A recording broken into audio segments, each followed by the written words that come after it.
Hey man, it's obviously Patrick Mahomes. I ain't know and I cannot be the two. Why you on a perimeter, can't even shoot? Oh, you got a whack at jump. We gon' make it rain on thunder. I ain't tryna sit on the phone tryna. What's up, y'all? Welcome back to the channel. First and foremost, you see the shirt, bro. Pray first, worry never. The wire's kind of in the way, but you see the shirt. Pray first, worry never. But anyways, in this video, we're gonna go through my predictions for the 2025 NFL honors. Obviously, MVP, offense, defense, and we're gonna go through my dark horse choices as well. So let's just get right into it. First off, we have an MVP. It's obviously going to be Patrick Mahomes. I understand that nobody wants Patrick Mahomes to be the MVP. I think he has a lot of haters right now, especially people saying that, Josh is better, Lamar is better. Some people think Jalen's better. We're going to get into all that stuff like as we get more into football season. But I do think it's been 2 years since it's Patrick Mahomes got a MVP, and he's clearly the best quarterback. I understand Josh has better years, as of late or last year, he got the MVP, even though was his year really better? I don't know. Lamar, amazing numbers every year, but we all know that Patrick Mahomes is the best quarterback in the league. I understand the Rice suspension, 6 games, just got announced this week. That is going to hurt his numbers for the first 6 weeks, but it might help the narrative. Look at Patrick Mahomes doing it without his number 1 wide receiver. I believe the last year he got the MVP was the year after Tyreek left. I could be wrong, but I'm pretty sure it's the year after Tyreek left, where it was Juju, McCole Hardman, and all these guys. He was just making it work.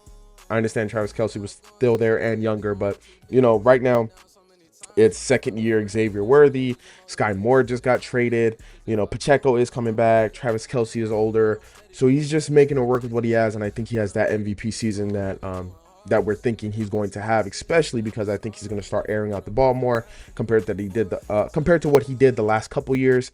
There was a stat on First Things First where the Kansas City Chiefs air yards for the season was like 6.6, and then the preseason this year was like 12 or something crazy like that. So we do think they're going to air it out more, and that's what I expect for that offense. That's what I expect from this year's MVP. But I'm more excited about all my dark horse choices than I am about my actual predictions.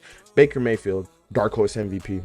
He has all the weapons. Shake and Bake has all the. Not only is he the weapon, but Shake and Bake has all the weapons. We're talking Mike Evans, Chris Godwin, Bucky Irvin in the backfield, Tez Johnson, that amazing backflip he did convinced me he's gonna have a great.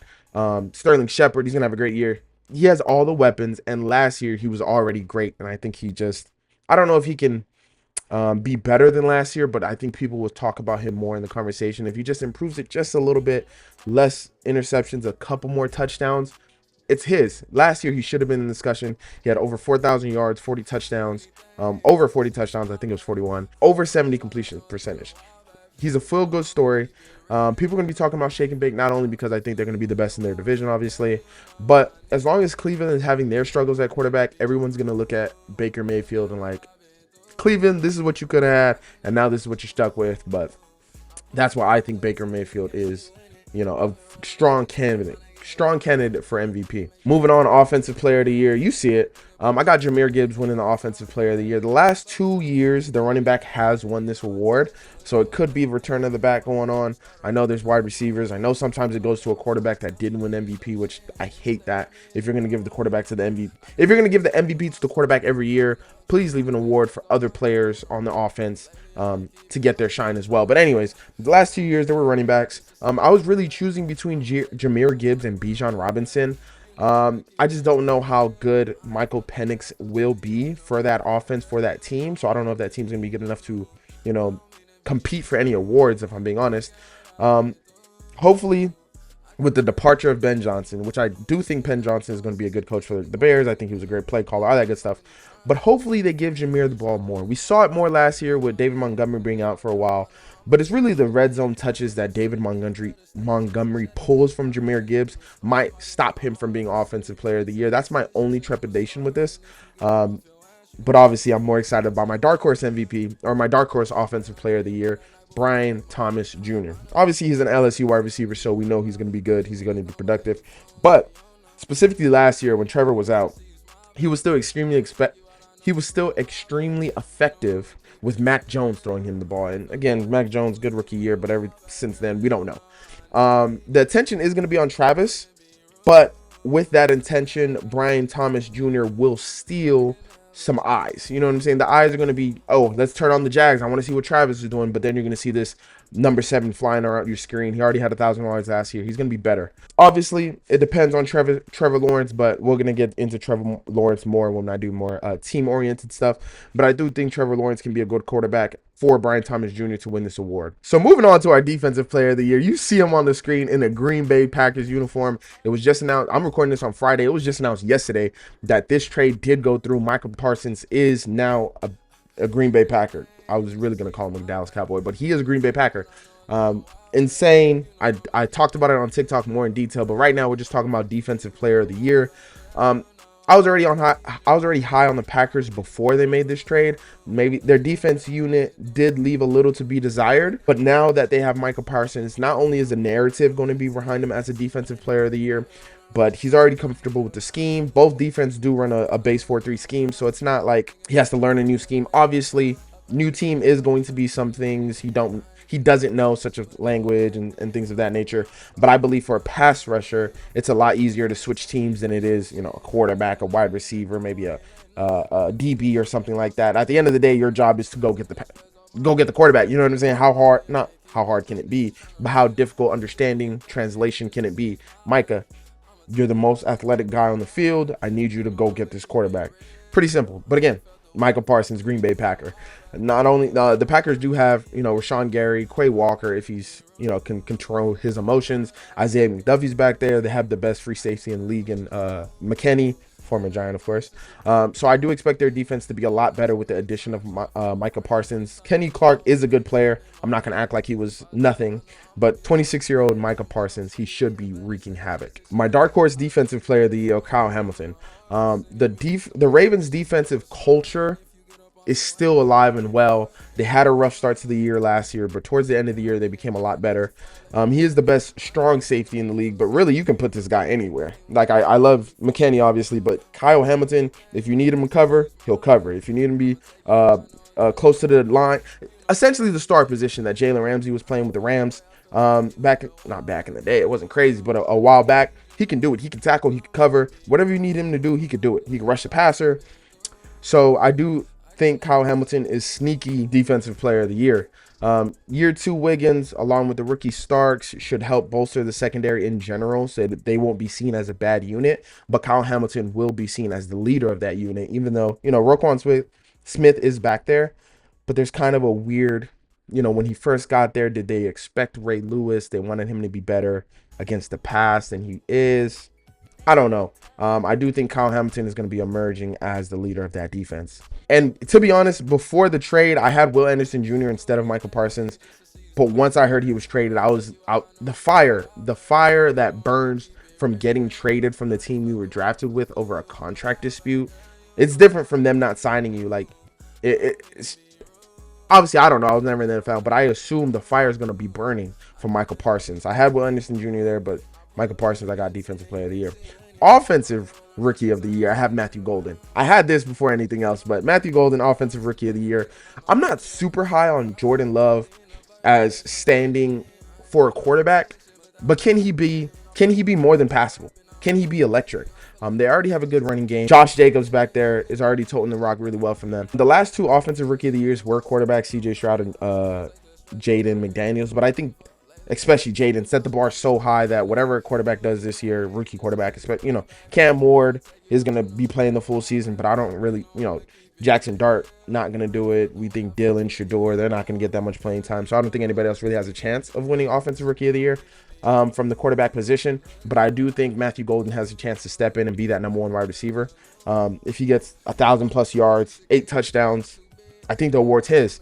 Garrett Wilson won it in 2022. He was the last receiver, I believe, to win it in 2022. He had 1,100 yards and 4 touchdowns. Obviously, the year before that, it was Jamar Chase. But we know, you know, the Joe Burrow, Jamar Chase connection is different than what Jordan Love and Matthew Golden are going to have. Joe Burrow's not Jordan Love, all these things. But anyways, so for my dark horse offensive rookie of the year, you see it, Travion Henderson. The Patriots have no wide receivers to speak of. I understand Stephon Diggs is there. I say that knowing that Stephon Diggs is there, but I don't think he's going to be what they think he's going to be, if it, you know what I'm saying. But Drake May, year 2, but this really has to do with what else they have in the running game. Stevenson has 6 fumbles last year. He was under 4 yards of carry, and he hasn't played 17 or 16 games since 2022. I don't think he's going to tote the rock for them much longer.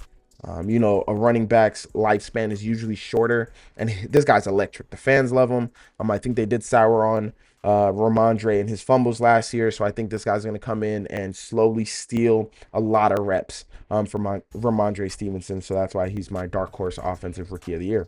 Moving on to defensive rookie of the, you know who it's going to be. I don't want to spend too much time on this. Do I think he's going to be the next Lawrence Taylor? I don't know. Do I think he's going to be great for our team this year? I do. I don't know what else to tell you. He has a veteran in the room with him and Brian Burns to teach him how to play the game of football, to teach him how to be a professional in the NFL. I love that. And this award does normally go to pass rushers coming out of college. You know, the Chase Youngs, the Bosas, and even defensive player of the year usually go, you know, TJ Watts and JJ Watts and Aaron Donald's tackle. But you know what I'm saying? These awards usually go to pass rushers. So here we have Abdul Carter winning defensive rookie of the year. My dark horse, shout out to Wes, Will Johnson. He's an elite defender. He was an elite defender at Michigan the year before his last. But he went to elite defensive school. He has all the talents. I understand the injury is what caused him to be drafted so low, but he's a blue chip prospect that I don't even think it counts as taking a chance on if you're the Arizona Cardinals. I think they were lucky to draft him where they did. He practices against Marvin Harrison Jr.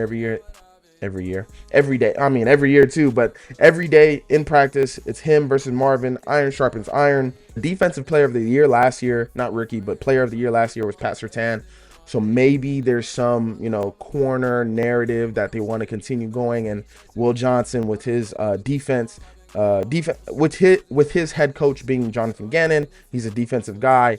Maybe that helps him out in the scheme. For my comeback player of the year, we got Aiden Hutchinson. Listen, this guy had 7.5 sacks in 5 games last year. We never know what could have been or what, but award could have been his last year. You know, again, blue chip prospect from a blue chip school. I like blue chippers. Obviously, we're going to get to JJ in a second. But blue chip prospect from a blue chip school. I expect good things from Aiden. That defense did miss him really bad last year, especially in the playoffs. You can see how bad it was. So I think him coming back, the city loves him. He's a guy you can really get behind. Obviously, comeback player of the year has to do a lot with narrative, but he also is going to put in the numbers. My dark horse comeback player of the year, we have JJ McCarthy. Listen, I don't think I buy into the Sam Darnold hype. Do I think he's as bad as he was with the Jets or the Panthers? No. But do I think he's as good as what he was with the Vikings? Definitely not. So I think JJ McCarthy has a chance to step in there and really do good things. I really have to go through the schedule to see if I think they can make it out of last place of the division. But that team is so good on both sides of the ball. Obviously he has Justin Jefferson to throw the ball to, but there's other receivers there, you know, Addison, tight ends. They have it all. Good running game, great defensive scheme. Like, they have a lot of good things going for them. So he has a chance to really step in there and not have to do too much. His previous coach, Jim Harbaugh, still sings his praises. And obviously he didn't throw the ball much in college, but we expect him to at least be competent in running the offense, and that might give him a chance to just, you know, 7-8 wins. Who knows? Might win you the game, win you the award as this quarterback. Moving on to our coach of the year, I got Mike Rabel. Not much to say about coach of the year, but coach of the year usually goes to an overachieving team. And since the Patriots did finish last in their division last year, them finishing second this year, which is what I predict they will, finish second this year in the standings, should be enough to give him coach of the year. Drake May wasn't bad last year. He was a rookie. Rookies do what rookies do. Not everybody's going to be CJ or Jaden or whatever the case may be. Second year Patrick Mahomes. So he might be able to not unlock Drake May, but help him move in the right direction. He's the only defensive coach to win this award since 2015. There's some coaches in there, John Harbaugh, that really just does everything, so I wouldn't consider him offense or defense. But everybody else, Stefanski, O'Connell, Daboll, are offensive guys, but I think this guy has a chance to do it on the defensive side of the ball. But again, I'm more excited about my dark horse, Liam Cohen. Liam, this is a message to Liam Cohen. If you make Travis Hunter work, if you figure out the idea of Travis Hunter, playing both sides of the ball, this award is yours. Not only is this award yours, but you could be the coach that changed the NFL. And I don't want to be hyperbole, but you could be the coach that changes the NFL. Travis Hunter won't be the first player that does, offense and defense, or special teams and offense, or special teams and defense, but he will be the first player to do it full time. If he's your number 2 or 3 wide receiver and your number 2 or number 1 corner, you have this award in the bag. And not to mention, can you unlock Trevor? Can you make him work? Again, this goes with my Brian Thomas take. If Trevor Lawrence is the best we've seen him since, I don't know, he lost that playoff game to Patrick Mahomes after beating Justin Herbert after those 4 interceptions. We won't talk about it. But if he's the best since we've seen him at that moment, this award is yours. Him plus Travis. And obviously you have other good players around you on both sides of the ball, young players. If you just make this team work, your division, you could fight in your division. You could be second. I don't want to say first, but you could be second in that division. This award is yours, and I hope you win it. Honestly, I think Michael Rabel will win it, but I hope you do, because that means that Brian Thomas, LSU wide receiver, has a great year, and that means that Travis Hunter is playing both sides of the ball. You made it work. You know what I'm saying? And obviously Trevor, good year, whatever. But really, it's about Travis Hunter. I'm not gonna lie to you. This award I'm extremely happy about, because I like, just like when I was telling you about a quarterback winning the MVP and then a quarterback winning offensive player of the year doesn't sit right with me. I want everybody to get their shine. Shout out to Deion Dawkins. I don't know him personally, but he was on First Things First the other day, and his interview was amazing. He's charismatic, he's intelligent, he's funny. Like, I just like what he got going on in the interview. And I like that he brought this award to the NFLPA, you know what I'm saying? And now it's an award. It's an honor to win the Protector of the Year. And my candidate for this year is not Penei Sewell, it's Tristan Wirfs. Again, this goes with my Baker Mayfield take. I think Tristan's been good since he's entered the league, but especially this year with Baker Mayfield being a dark horse MVP candidate, with that offense going to be the top in the, let me slow down, with that offense going to be top 5, top 10 in the league, this award can be Tristan Wirfs. My dark horse, again, I might be a little more excited about my dark horse picks than I am my actual picks, because my dark horse are my wants and my desires. But my dark horse pick would be Andrew Thomas. Obviously, coming off that Liz Frank injury, I am worried that he's such a massive guy. All these linemen are, but he's such a massive guy, and the Liz Frank is such a sensitive thing. It did keep him out all last year. He should be fully recovered. The eyes are going to be on the Giants due to the Russ Dart discussion. Our offense is going to be the weaker part of our team, I believe, but we still have Malik Neighbors out there. We still have Tracy Jr. back there. So there's pieces of our team, pieces of our offense that should be good as long as the quarterback can put it together. But I do think Andrew Thomas is one of the top left tackles in the league. He just needs the opportunity to show it. I do think this award is going to go to left tackle. That's usually seen as the most important offensive lineman position. So that's why both these picks are left tackles. Trent Williams, I don't know if he plays enough to win this award. Penei Sewell is the obvious choice, but I like Tristan Wirfs because it goes with my Baker Mayfield take. Even though Penei Sewell, Jahmyr Gibbs, that take could have went together. But again, Andrew Thomas going against that elite D-line every day. Dark horse, Protector of the Year. So there we have it. These are all my predictions for the 2025 NFL Awards. Patrick Mahomes, Jahmyr Gibbs, Micah Parsons, Mike Rabel, Matthew Golden, Abdul Carter, Aiden Hutchinson, Tristan Wirfs. I expect good things from all these players. We have 8 candidates on the board. Winning year for me, if I go 7 out of 8 on these awards, if you finish top 2 in any of these, I'm taking the win. I'm sorry. If any of my dark horse wins, we're throwing a parade. It's a parade inside my city. Yeah. But anyways, those are my predictions for the 2025 NFL season. Let me know in the comments your predictions for MVP, Players of the Year, Offense on Defense, Coach of the Year. Let me know some of your best dark horses. I love dark horses because everybody, chalk, MVP is going to be, Patrick, Josh, Lamar. No one likes chalk. Chalk is boring. I'm not going to lie to you. Let me know your favorite dark horse, juicy, sleeper, Player of the Year, Coach of the Year, Protector of, whatever you got. Let me know in the comments below, man. I really need to know some of these dark horse teams, some of these dark horse players, some of these dark horse awards. But yeah, till then, thanks for watching this video. I truly appreciate it. If you don't agree with any of my takes, we can argue about it. Get on the podcast, get in the comments, whatever you want to do. You can subscribe to my channel right here. In this other corner, you should get with my TikTok and my Twitter. And in this corner right here, you can watch any more reaction videos, vlogs, or watch any more takes. Till then, see y'all. God bless.